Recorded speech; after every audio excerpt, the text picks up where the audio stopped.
গত রবিবার মহরমের নামে মালদা বিধানসভার নরহাট্টা অঞ্চলে লক্ষ্মীপুর স্ট্যান্ডে কিছু জেহাদিরা যারা ধর্মের নামে হিন্দুদের ঘর বাড়ি দোকানপত্র ভাঙচুর করেছে এবং এই ভাঙচুর ক্রমাগত চলছে। পুলিশ প্রশাসন এখনো নিশ্চুপ হয়ে বসে আছে। গতকাল আমাদের মণ্ডলের যে সভাপতি অভিজিৎ শাহ তার উপর আক্রমণ হয়েছে, তার বাড়িও ভাঙচুর হয়েছে।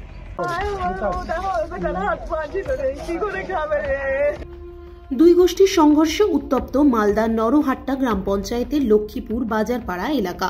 ভাঙচুর পুলিশের গাড়ি, আক্রান্ত বেশ কয়েকজন। আক্রান্ত সিভিক ভলেন্টিয়ার। ভাঙচুর করা হয়েছে রাস্তার ধারে থাকা গাড়িগুলিকে। গত কয়েকদিন ধরে উত্তপ্ত হয়ে উঠেছে লক্ষ্মীপুর বাজারপাড়া এলাকা। নতুন করে মঙ্গলবার রাত্রি থেকে ফের উত্তপ্ত হয়ে উঠেছে ওই এলাকা। ভাঙা হয়েছে একাধিক বাড়ি, দোকানপাট। এলাকায় পুলিশ গেলে পুলিশকে দেখে ব্যাপক ইট পাটকেল ছোড়া হয়। আক্রান্ত হয় বেশ কয়েকজন পুলিশ কর্মী ও সিভিক ভলেন্টিয়ার।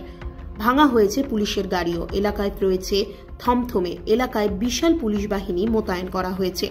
মালদা থেকে বিশ্বজিৎ মণ্ডলের রিপোর্ট। আপনাদেরকে মেরেছে নাকি?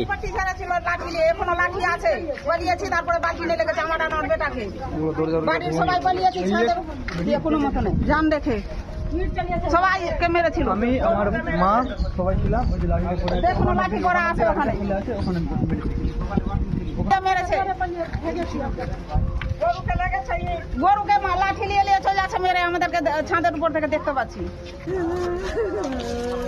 আপনাদেরকে কি মেরেছে নাকি? না না, আমরা ঢুকিয়ে গেছি। থাকলে তো আমরা। গত রবিবার মহরমের নামে মালদা বিধানসভার নরহাট্টা অঞ্চলে লক্ষ্মীপুর স্ট্যান্ডে কিছু জেহাদিরা যারা ধর্মের নামে হিন্দুদের ঘর বাড়ি দোকানপত্র ভাঙচুর করেছে এবং এই ভাঙচুর ক্রমাগত চলছে। পুলিশ প্রশাসন এখনো নিশ্চুপ হয়ে বসে আছে।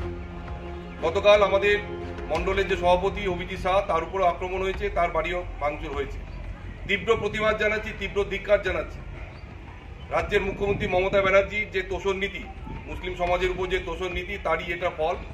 এই তোষণ নীতির জন্য আজকে হিন্দু সনাতনীদের ঘর বাড়ি সমস্ত ভাঙচুর হচ্ছে এবং আমাদের কাছে যেটা খবর এলো পুলিশ প্রশাসনও আক্রান্ত হয়েছে, তাদের গাড়িও ভাঙচুর হয়েছে, একজন সিভিকের মাথা পর্যন্ত ফাটানো হয়েছে।